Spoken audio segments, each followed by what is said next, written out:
자, 보성 파워텍 체크를 해보도록 하겠습니다. 자, 보성 파워텍 같은 경우는 얼마 전부터 이제 바닥을 다지고 슈팅을 지속적으로 때리고 있는 종목 중 하나 되어 있습니다. 보성 파워텍은 일본 기준으로 차트를 놓고 보실 때 지속적인 하락 계단 흐름을 이어갔었습니다. 이에 어느 정도 기인한 부분은 시장적인 요인이 가장 컸겠죠. 보시는 것처럼 시장이 9월달에 유독 많이 밀리는 모습을 좀 보여줬었고, 특히 코스닥 같은 경우는 10월달 굉장히 많은 폭락세를 좀 기록한 바가 있었습니다. 그러다 보니까 주가도 같이 무너지는 모습을 보여줬고요. 13일경이 이제 코스닥이 저가를 찍었던 날인데, 이 날을 중심으로 주가는 하단을 터치해줬고, 이후 이제 바닥세를 다지는 과정 속에 다중바닥 흐름을 좀 이어가는데, 변형됐지만 역삼산 정도를 볼 수 있을 것 같고, 다만 안타까운 거는 도치 캔들 비슷한 차트들을 이제 하이 웨이브성으로 기록을 하게 됩니다. 윗꼬리가 달리고 아랫꼬리가 달려있는 이런 도치 캔들을 형성을 하게 되면 다음날의 종가가 이 도치 캔들보다 높이 있느냐 아래에 있느냐에 따라서 이 신호는 전혀 반대로 해석이 됩니다. 이 도치 캔들 이후에 다음날 종가가 높게 형성이 된다면 상승 지속 패턴을 가리키게 되지만, 도치보다 아래쪽에 주가가 위치한 채로 마감이 되면 하락 지속 가능성 혹은 상승 지속에 대한 가능성이 없다라고 판단을 하게 됩니다. 그러면서 주가는 계속 밀렸고요. 두 차례 그런 시도를 하다가 오늘 다시금 또 슈팅을 때리는데, 오늘은 꼬리가 길진 않지만 이대로면은 도치보단 이제 그냥 단순 양봉 캔들에 가까울 것으로 기대가 되고 있고, 또 얼마 전에 22평 라인의 골든 크로스까지 들어오면서 추세적인 안정감을 또 꾀하고도 있는 상황입니다. 관련해가지고 대응법을 말씀을 좀 드릴 텐데, 그 전에 이슈 먼저 체크해 보겠습니다.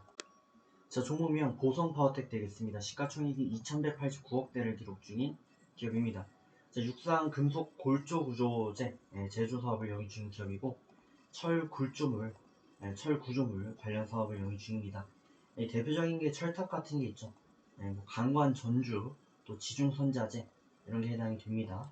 이걸 체크해 주시면 되겠고, 보성 파워텍이 오늘 이제 급등을 좀 이어가고 있는데, 보성 파워텍 같은 경우는 제가 철강 관련 이런 내용도 말씀을 드렸지만, 원래는 원전 테마 이런 걸로도 강하게 이슈를 받고 있는 종목 중 하나입니다. 오늘 원전 관련 이슈, 배터리 관련 이슈가 강하게 반영이 되고 있는 상황인 거고, 보성 파워텍도 같은 이슈를 보이고 있다. 근데 특히나 오늘 같은 경우 이제 LNG 가격이, 가스 가격이 22% 정도 급등했다라는 뉴스가 나온 바가 있었고요.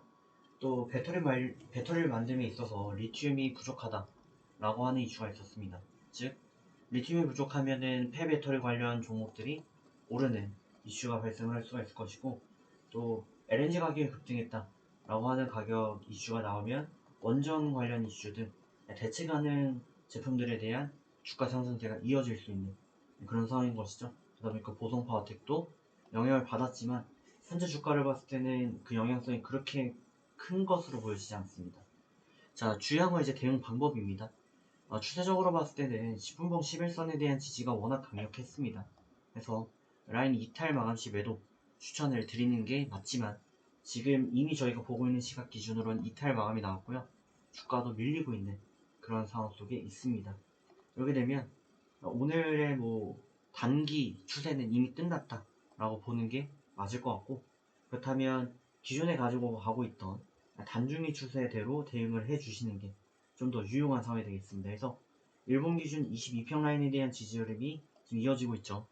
그래서 이 라인 이탈 마감 시 매도, 그러지 않으면 가져가시는 전략을 추천해 드리면서 마무리하도록 하겠습니다.